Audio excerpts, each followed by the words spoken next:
Delegate Norton, a Democrat representing Washington, D.C., is questioning Trump administration officials about the financial implications of the National Guard's deployment to the Capitol.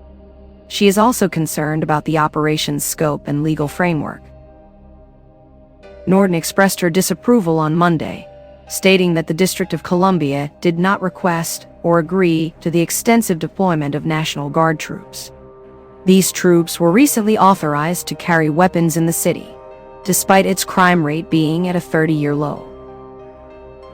She emphasized that a fundamental principle of democracy is that the military does not engage in civilian law enforcement, as they are not trained for this role, which endangers both service members and the public.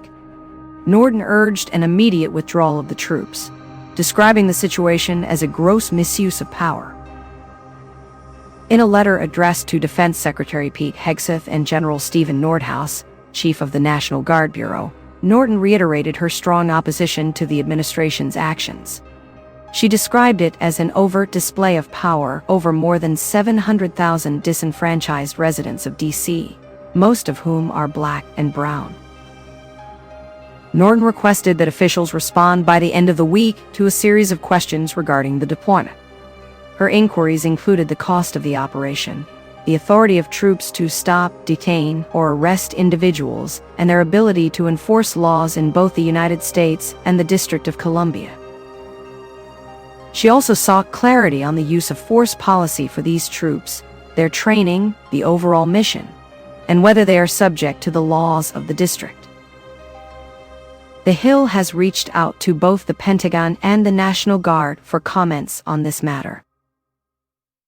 Earlier this month, President Trump deployed hundreds of National Guard members to Washington, D.C. and federalized the local police department as part of a federal initiative aimed at addressing crime. Several states, including Mississippi, Ohio, and West Virginia, have also contributed personnel.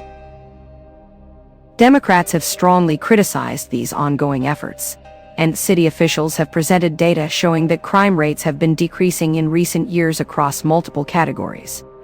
However, President Trump has challenged these figures, accusing the city of fabricating crime statistics to create a false sense of safety.